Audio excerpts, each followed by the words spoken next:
It is wonderful having all of you join us this evening for the third part in our wellness series, brought to you by Adath Israel Synagogue, my congregation, where I am the senior rabbi, Adam Cutler, as well as Beth David, Beth Tikva, and Beth Emeth. We are in for a wonderful, wonderful treat this evening with our special guest, Rabbi Jordan Bendat-Appell, a fantastic rabbi and a friend of mine for many years.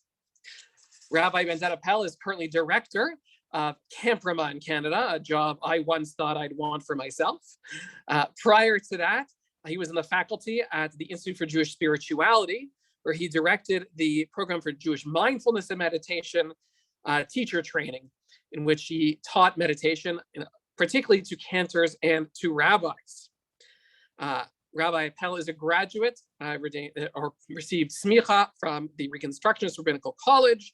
Soon after, he created Orot Center for New Jewish Learning.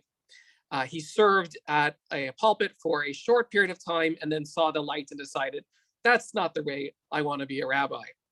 Very importantly, Rabbi Bendat-Appell is the winner of the Pomegranate Prize from the Covenant Foundation. And if you don't know about this prize, it is like amongst the Jewish education community, the top prize.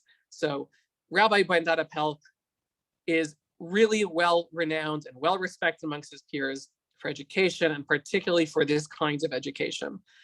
It is my pleasure to welcome him. Thank you for being here with us, Rabbi Bendat-Appell, and we look forward to learning from you. Thank you so much, Rabbi Cutler. Really a pleasure to be with you all, and thank you for the sweet introduction.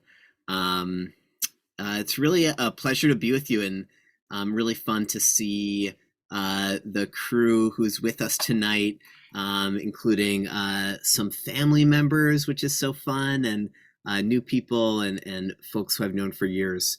Our plan for tonight is I'm going to introduce some of the kind of key concepts in what I refer to as Jewish mindfulness. And I'm hoping that it's a really accessible, approachable kind of understanding, and I want to locate it within Jewish tradition a bit. We could easily spend, not only tonight, but many nights talking about Jewish mindfulness, but I think really at the core of what I want to talk about, ironically, is that this isn't just about talking about it or even thinking about it, it's about experiencing it and doing it. So we'll also have a bit of time towards the end when we'll get an opportunity to try some of the practices that I'm going to share for you tonight. I love that this program was brought into a series about wellness in a Jewish context, because it's really at home there. And when I think about wellness, we all know that there's some element of our health and wellness that is out of our control, and things happen. And there's also an element of wellness which is in our control, in which we're empowered to cultivate health. And that language of cultivation is actually really at the core of this practice. And it's worth looking at the Hebrew word. The Hebrew roots that we would use to talk about cultivation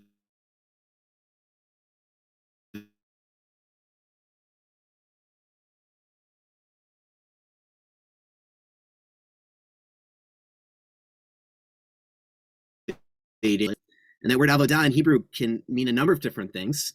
In modern Hebrew, it can mean just work.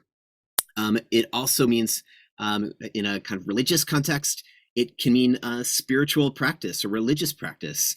Avodah shebalev, the rabbis ask, what is this service or spiritual work, cultivation of the heart? Zot tefillah, they say. This is prayer. So there is a way in which this idea of avodah, which has that resonance of being about work, which means it requires some effort and ongoing attention. It's also the same word that we would use to talk about spiritual practice. And so when I think about Jewish mindfulness, and when I think about wellness, I'm really drawn towards this idea of avodah, of something that's about ongoing cultivation. If I want something to grow, it behooves me to nurture it and to cultivate it. So if I said to my friend Rabbi Cutler, I would say, Adam, hey, strangest thing, I realized that I want to become a great guitar player. And then if he said, "Oh, Jordan, that's great. Like, did you get a guitar? Are you taking lessons? Are you watching videos?" And imagine if I said to him, "No, I'm not doing any of those things. I just want to be a great guitar player." He'd say, like, "Oh, that's weird. That's a weird way of going about becoming a good guitar player. You just want to be it." And we all know in the realm of guitar or in the realm of sports or in learning a language, in so many elements of our lives, we just know if you want to develop that skill, you have to work at it. There's no shortcut. It requires effort and ongoing work. But it's not often the case that we kind of think about our own wellness and well-being in that same way. And that there is, to a great degree, we're empowered to cultivate and nurture who we are and who we hope to be. And actually, the approach in this practice is really to affirm that no matter what, we're always cultivating who we are.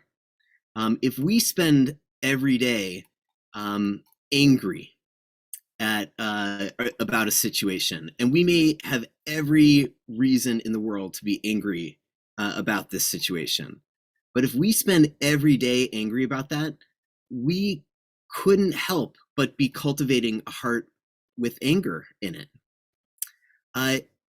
The same could be said in a kind of the opposite direction. If we want to feel happiness, if we want to feel gratitude, if we want to feel calm, if we want to feel connected, if we want to feel present, we can also go about cultivating those qualities. It's not like a machine, or don't get me wrong, like in which you put in the inputs and then in a kind of clear and neat way, happiness comes out the other end. That's not what I'm saying. But what I am saying, and this is really at the core of our tradition, is the idea that through ongoing cultivation, we become more in alignment with who we hope to be. And certainly how I think about something like prayer every day. When I say Modeh Ani, grateful am I, in the morning, I'm not just checking a box that I said those words. I'm really trying to cultivate a heart of gratitude because I want to feel gratitude. And the same is true, I have to imagine, that the rabbis who said 3 times a day you should be saying Ashrei Yoshvei Veitecha, right? The prayer, the Ashrei, which is mostly Psalm 145, but the rabbis put at the beginning of it these other 2 lines from the Psalms, which underline this idea of Ashrei, of happy. And there's a sense of, like, why do we have to say that every day, 3 times a day? It must be about cultivating an awareness of happiness or an experience of happiness. We only have to develop the things that aren't there. So, this is really affirming that we are empowered to grow our experience, as it were. I'm not saying this is easy, and certainly we all have kind of like deep furrows in our own minds and hearts that have been created through doing things in certain ways for many years. So breaking out of the habitual ways in which we do things is not easy, but it's doable. And we all do it all the time. We do things differently, often in small ways, but sometimes in big ways. Sometimes because we choose to, sometimes because we have to. So the invitation tonight is really to see this as as an opening into an approach to Jewish living in which we're really cultivating who we hope to be. Again, I'll speak a little bit more. Please, you could send in questions in the chat.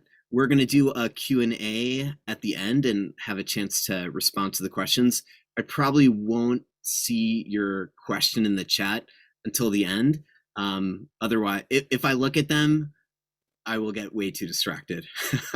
So let me just change my screen. Okay, now I can see your sweet faces easier.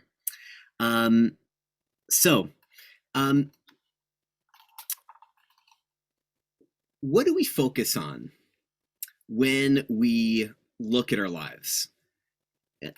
To me, that's a fascinating question, right? And I think about it sometimes, even like last night, I was helping our daughter Orly go to sleep, and she's 10 years old, and she was just telling me about some things from her day. And it was really interesting to me, of all the things that took place in Orly's day, what are the things that are like keeping her up? What are the things that are most present in her mind? And of course, the same thing is true for all of us, just naturally. Some things really grab our attention and cause us to, think about them. Sometimes we perseverate, we, worry about, but also sweet things, like sometimes a really sweet thing happens and you just like want to think about it a lot. And that really stands out as a prominent part of your experience in that day or that year or in your life. In this week's Parsha, Parshat Mishpatim, there's a lot of action. And it struck me when I was looking at this Parsha at some point that, if you looked at the Parsha and you were like, what's this Parsha about? There's a lot of stuff. There are laws of all kinds, civil laws, laws about slavery, about getting gored by an ox, about all kinds of things, way you should treat your parents, treat the widow and the orphan. There's a lot of action. There's conflict. There's even violence. There's things that to our contemporary sensibility are, highly problematic, incredibly inspiring things. It's there's just a lot in there. And at the very end of the Parsha, and it's almost like it's like all of the action, it's like the 6 days of the week, and then at the end we get Shabbat, and it's this different kind of thing. And at the end of the Parsha, there's this very kind of strange, bewildering little vignette where we go back into the narrative of receiving revelation at Sinai. And last week we read Parshat Yitro, giving of the commandments, and a lot of action there. And now we're getting into the details and mishpatim of laws and ways to build a society. And then this really interesting piece comes up. I'm going to share my screen. And I'm actually less interested in this source, and I'm going to go through it quickly, and more I want to focus on how this source gets picked up in a passage in the Talmud.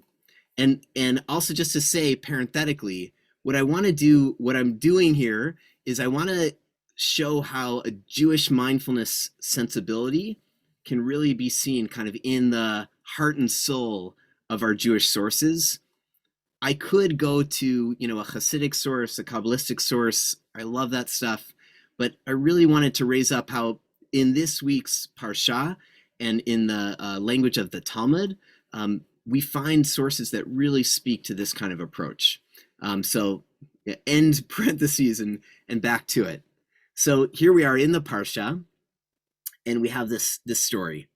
It says, then Moses and Aaron, Nadav and Avihu, and 70 elders of Israel ascended. So, revelation at Sinai, and then kind of this core group of leaders is told to ascend up. V'yir'u et Elokei Yisrael v'tachat raglav k'maseh livnat hasapir u'che'etzem hashamayim latohar. And they saw the God of Israel. Kind of a surprising thing to say. And under God's feet, there was the likeness of a pavement of sapphire. And that's the JPS translation, and we'll unpack it in a moment. Like the very sky for purity. And then it says, yet God did not raise God's hand against the leaders of the Israelites, right? Because there's the idea, if you that we learned already, if you see God, you're going to be killed. You can't live and see God. But here you have this group, they see God and God's feet, apparently, or something like that. They beheld God, and then they ate and drank, which is, like the most beautiful Jewish ending to the story. That, they have this profound spiritual experience, and then there's a meal that kind of culminates it, the experience. There's a ton of commentary on these verses, and our sages understand it in a lot of different ways, and mostly in a metaphorical sense. Not really God's feet. You can't see God's feet in an anthropomorphic human-like way, but there's something more figurative going on there. But the piece I really want to focus in on is the surprising description of what was under God's feet, right? This kamase livnat hasapir, like a work of bricks of made of sapphire. Scholars think it was probably not sapphire like the gemstone that we know today, but probably lapis lazuli, which is a rich blue color as well. So the surprising story. It then gets picked up later in the Talmud, actually in a couple of places, but this is where we see it in Menachot. And it comes in the context of a question that Rabbi Meir asks, which is a really good question. We have in the Torah, in Bamidbar, that you should make tzitzit on the corners of your garments, and you should put a patil tachelet, right? That middle paragraph of the Shema that we read, right? It describes that, the third paragraph of the Shema, the string of blue. And so Rabbi Meir is asking the question, why blue? What's the deal with blue? And it says, Haya Rabbi Meir Omer, Manish Tana Tachelet Mikol Minei Tzivonin. It was taught, Rabbi Meir used to say, why is blue specified from all the other colors for tzitzit? And he goes on to answer his own question. Mipnei she'atchelet domeh layam, v'yam domeh l'rakia, v'rakia l'kisei hakavod. Shneimar, v'tachat raglav k'maseh livnat hasapir, u'cha'etzem hashamayim letohar. U'ketiv, k'mar'eh even sapir, demut kisei. So again, he's answering his own question because the color blue resembles the color of the sea, and the sea resembles the color of the sky, and the sky resembles the color of the throne of glory. As it is said, under God's feet, there was the likeness of a pavement of sapphire, like the very sky for purity. Our verse in this week's Parsha. And it is written, like the appearance of sapphire stone is the likeness of the throne, coming from Ezekiel. So I love this this passage for a number of reasons, but in part because I think Rebbe Meir is asking a really human question. I have these tzitzit, and they're supposed to remind me of the mitzvot, but how? And what's the point of having a blue string? And how do I approach that practice? Like, how do I experience it as a human being? And what he says to me is so beautiful because he kind of helps us in a process of growth. And he says, why is it blue? Because blue should remind us of the sea. So the sea is wide open and expansive, but it's on the same plane as what we can stand upon, and we can touch it, right? You can go up and touch the sea. So it's accessible. And if you think of the sea, then let the sea remind you of the sky. The sky is more ethereal, and I can't really touch it. And but if I can get to the sea, then maybe I can step up and open myself up to a kind of expansiveness, which is even more expansive, the sky.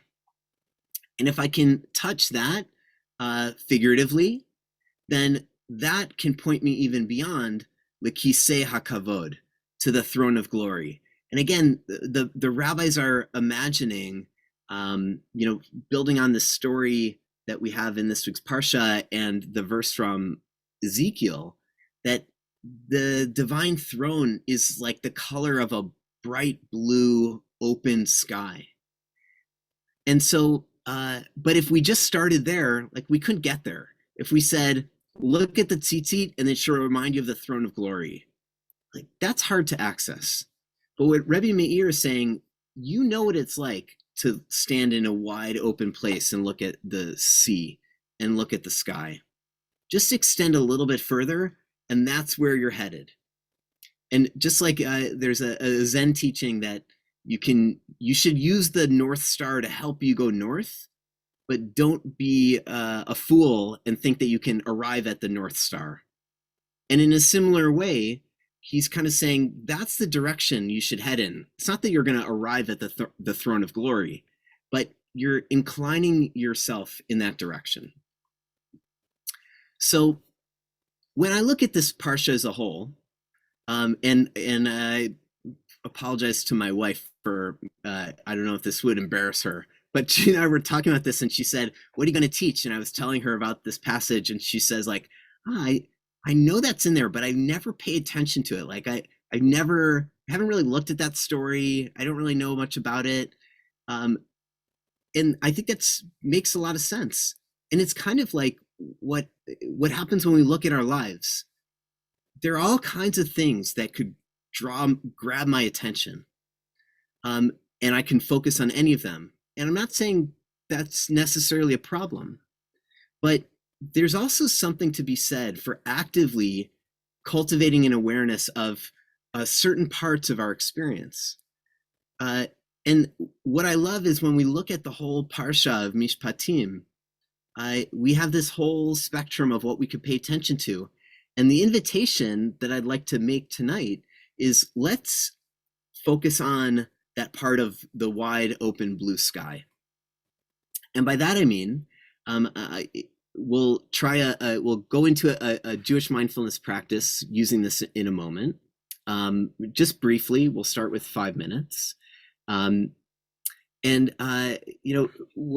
What I'm hoping to do with this is really to take our cue from these sources and take them seriously, in that especially the source in the Gemara and the idea from our tradition that we have these tzitzit to look at them and remember. And so for me, the practice is really about remembering and raising up an element of my experience that I could very easily miss if I wasn't actively looking for it. And let me use another way of saying it. Have you ever noticed, if you look up, now obviously if you look up at the treetops, you're not seeing many leaves, but if you could imagine a tree with leaves on it and behind it a blue sky, and sometimes I'm drawn to notice, like here at where I work at my desk, there's a window over here, and I could look out the window and see these treetops down the street. And if the sky is blue, sometimes I realize, even when the sky is not blue, but I realize that my eye and my mind is naturally drawn to the movement in the tree. And so I'll notice the tree and I'll think, oh, it's windy, or it's not windy, or look at the color of the leaves, or whatever it might be. And it's less typical that I will just notice the bright blue sky. And to me, that says a lot about the nature of these minds and these hearts. We're naturally drawn to looking at the places of movement in which we think there's action, in which we think there's something to figure out, in which we think there's a problem to solve, in which there's something that we need to kind of like take care of. So when we look at our day, or when we look at our year, or when we look at our lives, there are all kinds of things that could appear to be most prominent in our experience, and even defining our experience or defining our identity. But it may be that there are other elements of our human experience that are there that we're not paying attention to. And so in the moment in which I'm paying only attention to the movement of the leaves and the top of the tree, it is also true that at that very same moment, there's a bright blue, spacious, expansive sky. So a practice, a Jewish mindfulness practice, can be actively cultivating an awareness and a kind of connection to that experience of wide open space. Because I have access to that.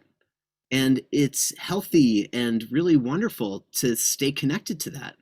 Because when I'm connected to that expansive quality of experience, when I can feel that, I'm able to work with all the other stuff in a different, it's recontextualized. You know, it's like the ideal of what happens when you go on vacation. You know, imagine you're sitting there on the beach under the blue sky, and it's not that the problems of your life have gone away forever. We all know that. But the ideal is that you're sitting there and you're feeling so spacious and open and calm that when you then remember, like, here's that like hard conversation I have to have with somebody, or that real problem in my life, that real tension, when I can hold it within that wide open, loving place of spaciousness in my own heart, I can relate to it so much differently. Things are possible that weren't possible before. And so I'm better equipped to deal with the difficulties of my life. You know, we can easily read the news and it's terrifying, right? Like, what's going on in the world? Colleyville, Omicron, etc., Ukraine and Russia, right? We would be justified in saying, the world is on fire. And it's true. And it's also true that we can have access to a quality of experience and a reality in this world that is kind and loving and spacious and good. And to cultivate a connection and an awareness of that quality of our experience is so beautiful and so important. I just want to, so what we're going to do in a moment, and I'll stop sharing my screen in 1 second, is what I'd like to do is come into a 5-minute kind of exercise in really trying to feel this. One of the core principles in mindfulness is that it's really important to not just try to think our way through things and like think about an idea like this, but really essentially we have to feel it. And so, you know, coming into an experience of spaciousness as the tachelet, the blue, is kind of pointing us towards, isn't about like thinking about tachelet or thinking about spaciousness. It's really about feeling it. And so if you can imagine, what is it like, even if you've never done this before, and I feel like it has been ages and ages since I've done this, but like you're there on a beautiful beach under a bright blue sky, that is not a thought. You know, you're not just thinking, I'm on a beach and I see the blue sky. You're feeling it. And the feeling it's embodied and it's present in your body. And that's, of course, the body and the mind, it's all connected in profound ways and in ways that science is revealing more and more. But it's felt. And so what we're going to do is just take a few minutes and kind of using our faculty of imagination to try out what Rebbe Meir suggests, which is first, and I'll walk us through this a little bit, is just imagine ourselves standing on a beach in front of a wide open sea. And just to feel that, what does that feel like to connect with that? And we'll stay there for a few moments, and then we'll turn our attention to this wide open sky. And it's picturing it, but more importantly than picturing it, we're trying to feel it. I know for me, that's like a loosening of the muscles, like in my belly and my shoulders. I think my breathing gets more relaxed and a bit deeper and slower. You don't have to force anything or try to breathe in a special way, but just to notice, what would it feel like as an experiment to imagine feeling that way?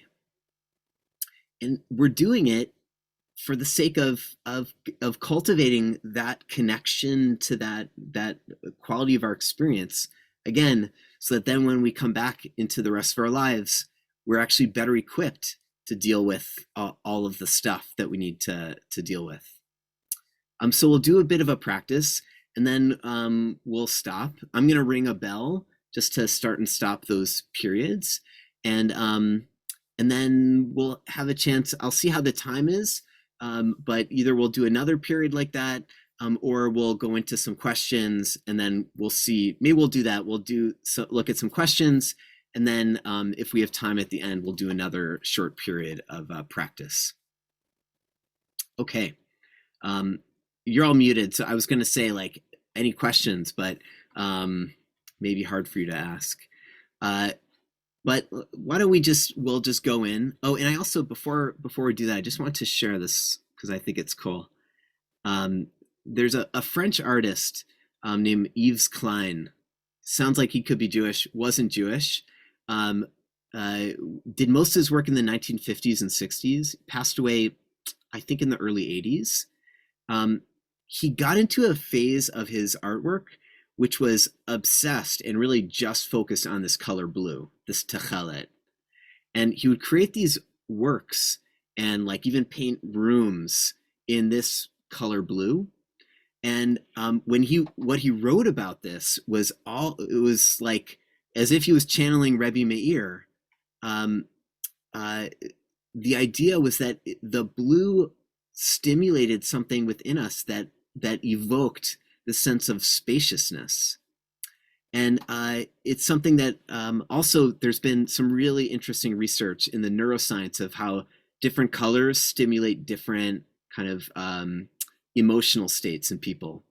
And blue tends to stimulate creativity and a sense of calm. So we're going to cultivate that a little bit tonight. Okay, so you can adjust your seat if you'd like and just kind of settle in.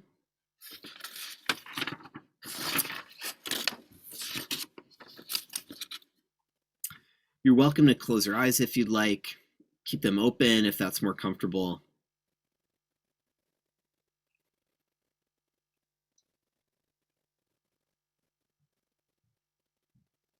We'll just settle into our breathing. It doesn't need to be, we don't need to breathe in any kind of special way, but just to settle in.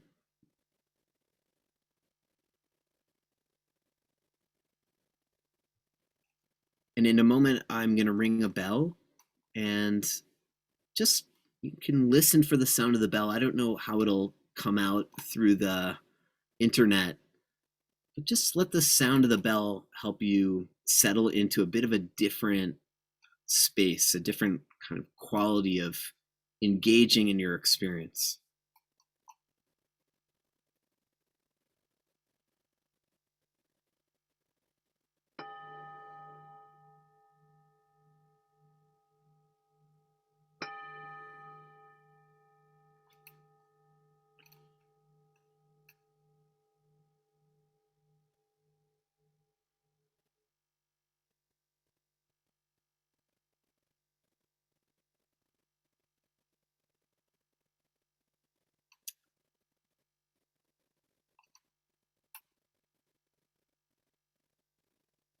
So now I invite you to imagine yourself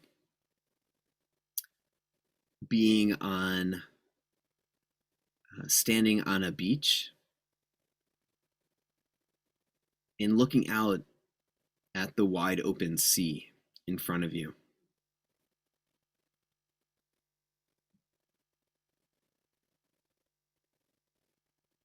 And let's just take a few minutes, just a minute or two,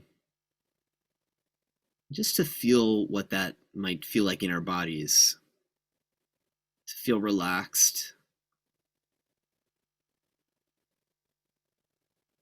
Imagine it's the perfect temperature, so you can really just let yourself relax into it.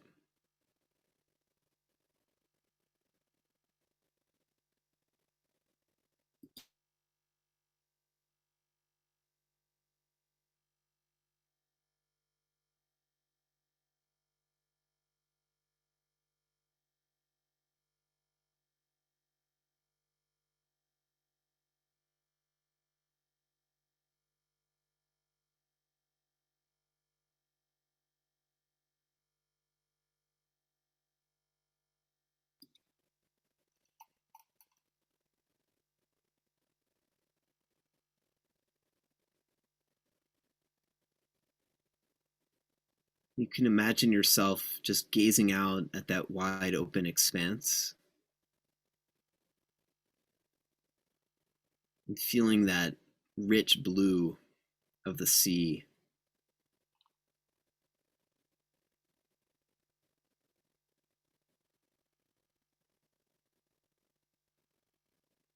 And as other thoughts come into your mind, no problem.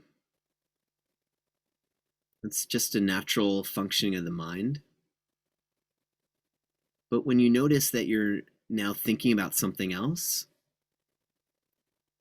you can just gently bring your attention back to our intended object of awareness, which in this case is this kind of image of the sea.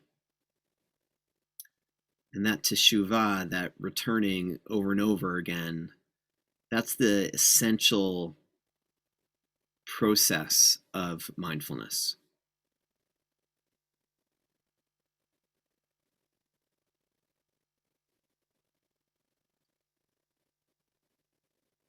And so now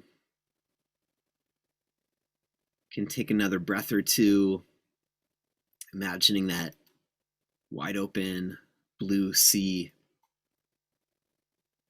And then you can imagine your gaze going upwards to the wide open sky.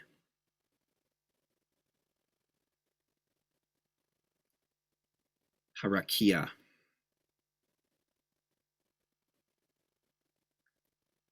And feel that blue of the sky and the sea just envelop you and wrap itself around you in a way that makes you feel safe.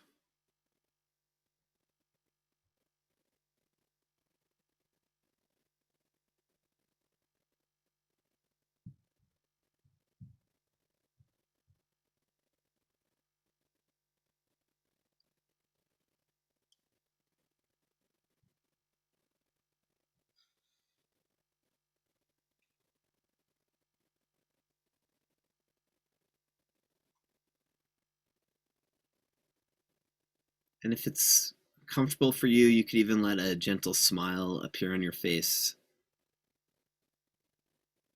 Because even just feeling a kind of subtle joy in feeling and connecting with this quality of wide open space, it's a wonderful thing. And we can let ourselves feel happy.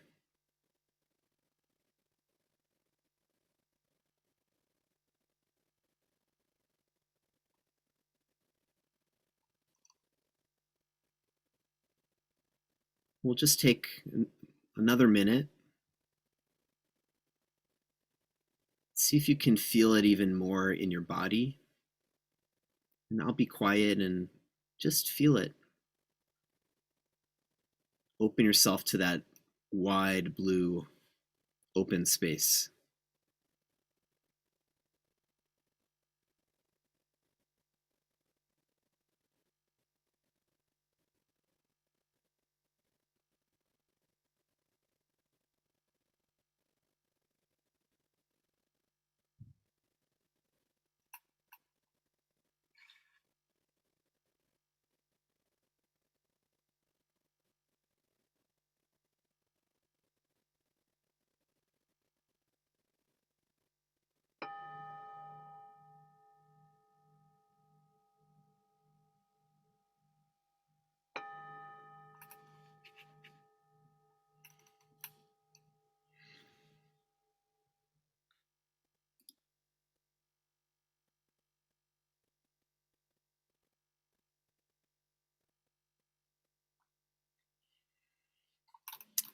Okay.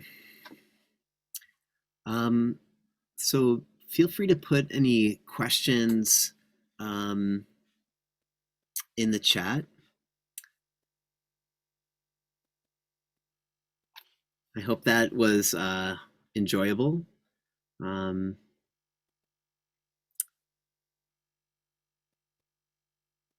just looking at the chat and I see Mark Wolanski. Please give Noah a big hug for me. And hi, Zavi.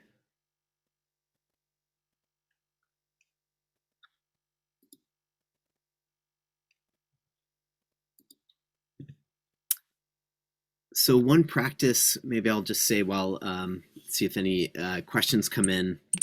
When we take a practice like this and then we use it, then when we look at what we can think of as a kind of like normative Jewish practice of wearing tzitzit, especially with the blue color, that practice has come back a bit, and some people have that color of blue. It opens up all kinds of possibilities of engaging in Jewish life, including things like wearing tzitzit, or even seeing the color blue, as things that really can be about this orientation of cultivating the qualities of being that we hope to make manifest in the world. Okay, here's a question. So what makes your particular approach Jewish? Is it the thought about the sea and the sky and their color, which links to meditation in general? Great question. So if I were to say, is there are there Jewish forms of cooking?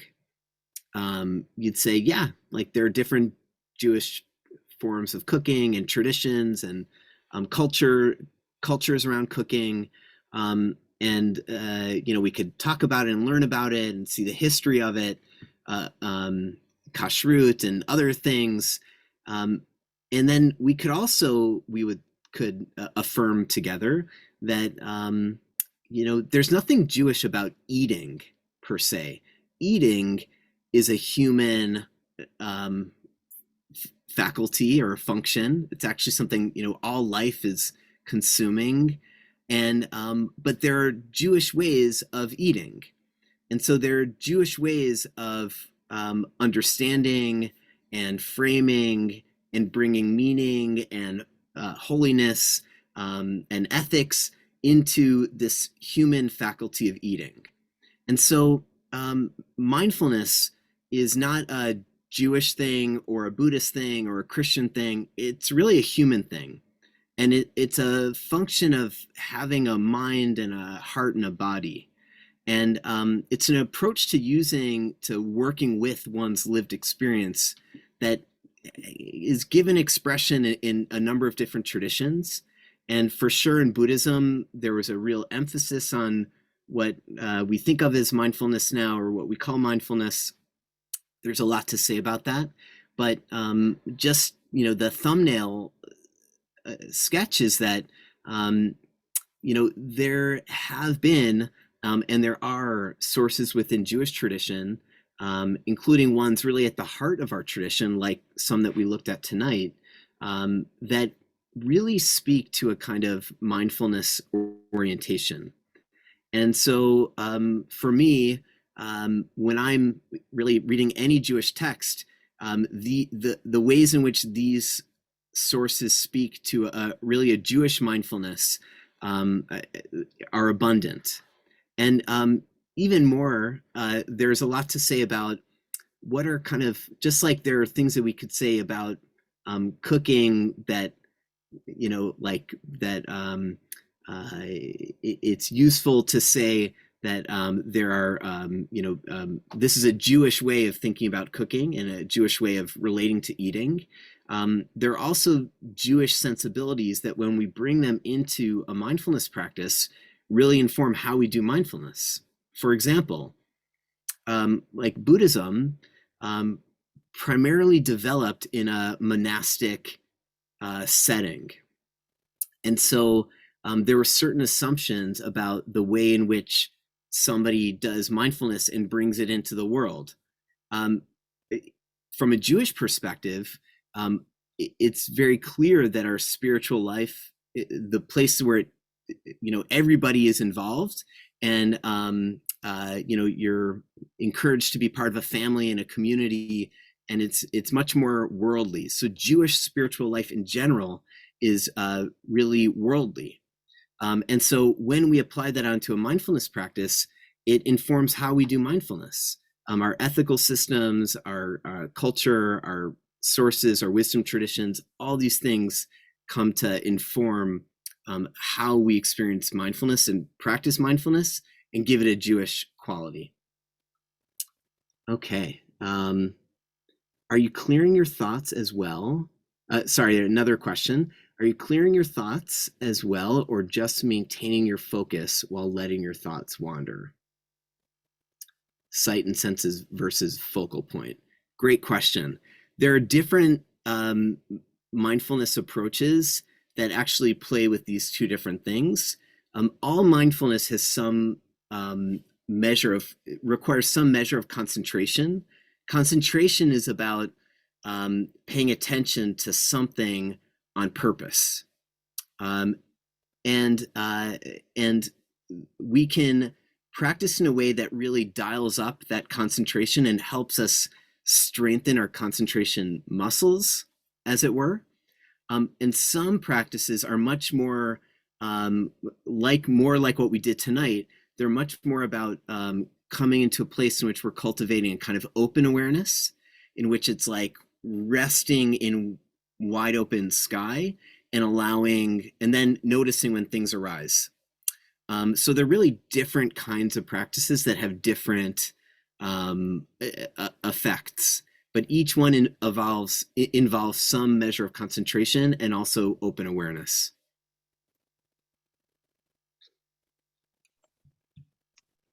I have a question around how you balance using Jewish texts for mindfulness with other parts of the text that are not really open for that. So even in Mishpatim, there are other parts of the text that talk about slavery and things that you wouldn't really think about for mindfulness. I'm wondering how you balance that. Yeah, it's a great question. I try to balance it thoughtfully, and I really, I think a kind of one practice that I learned from a teacher of mine, Rabbi Alan Liu, of blessed memory, and he was a real pioneer in the kind of the contemporary Jewish meditation world, and he wrote a few books I highly recommend. Last name L-E-W, Liu, about Jewish meditation. And one thing that he would do was, and he had a very serious Zen meditation practice for years before he became a rabbi. And what he would do is in the morning, he would meditate, and then he would read, that one aliyah worth. And what he was trying to do then was not try to find the like mindfulness nuggets that are in the text. They're there, right, that we can raise up. And just like if we're doing a study on like, I don't know, Judaism and art or something, like there are certain sources that will point toward, oh yeah, there where it talks about Bezalel, like that's a great art source. So for sure, there are sources that are more germane to the kind of broadly speaking mindfulness or spiritual practice. But more importantly, he was, and what he taught me was about holding that experience of engaging in Torah from this mindfulness perspective. And a big part of it, and going back to this, practice of like kind of creating a big sky sort of consciousness, is that we're noticing in that space when things arise and how they impact us. And so one thing that I will often do if I'm bringing my mindfulness practice to bear on the Torah text, and I read about something that is ethically troubling or upsetting in some way, in whatever way, what I'm really looking for is, like, what happens when I read that? What arises within me? Isn't that interesting how when I read that, it makes me angry, and then that anger kind of clouds out a greater sense of calm. And then it's like I'm learning from how I'm holding that text and how I'm experiencing that text. So there are all kinds of levels in which we can bring this kind of practice to bear on the text.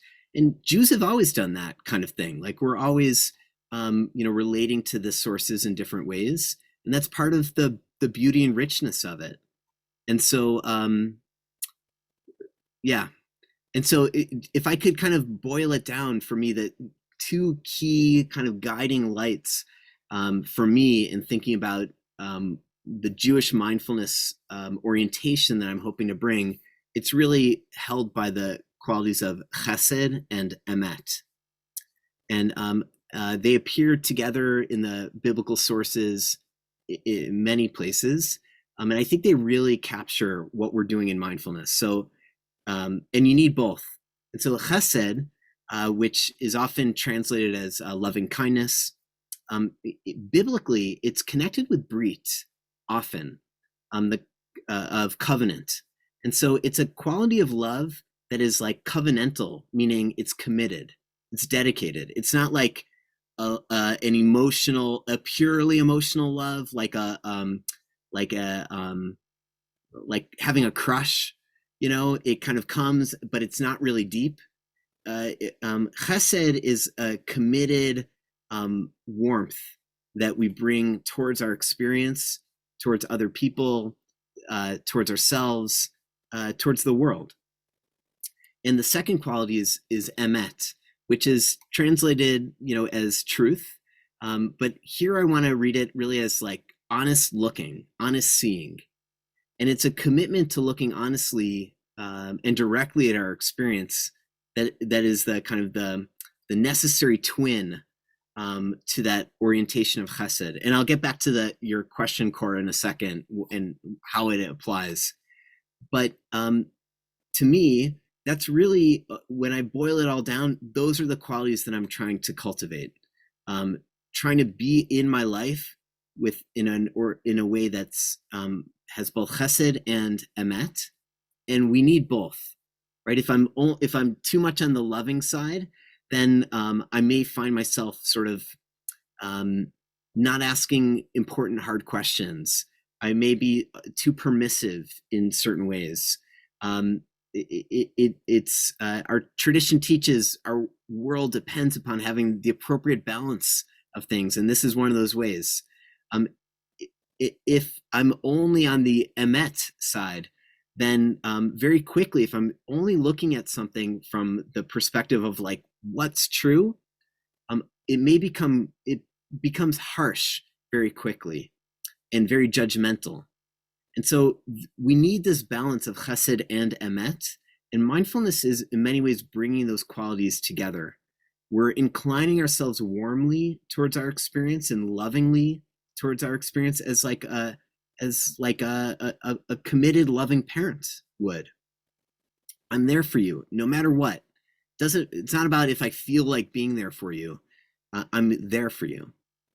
And it's honest, and it's direct seeing, and it's courageous in that, because often the things that we don't want to look at, there's a reason why we don't want to look at those things. And so I'm always trying to cultivate these two qualities. And the same is true when I study Torah. How do I engage in it in a way that is going to help me be more honest and more loving? And at the end of the day, after I study Torah or engage in tefillah and prayer, from a mindfulness perspective, if I deepened my capacity for being loving and honest, I was doing my practice.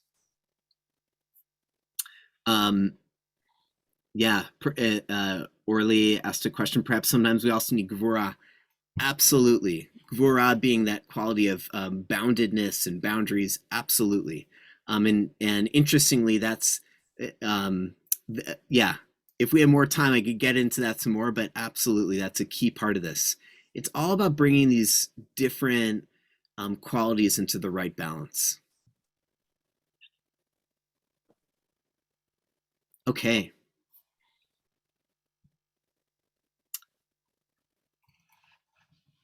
It looks like if there are no more questions, did you have anything else you wanted to add, Rabbi? Okay, so if there are no more questions, I'll move it over to Marlene to give a very nice thank you. Thank you.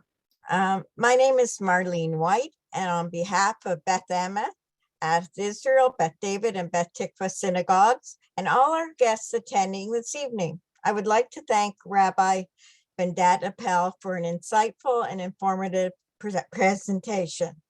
We can all identify and learn what Rabbi Bendat-Appell has shared with us tonight. We continue to be faced with challenging times, and Rabbi, you have given us Jewish mindful practices which will assist us in getting through these troubling times and also to flourish into a better future. Once again, thank you, Rabbi, for this wonderful evening. Thank you to everyone for joining us this evening. Stay safe, healthy, and we look forward to seeing you again at our future programs. Thank you.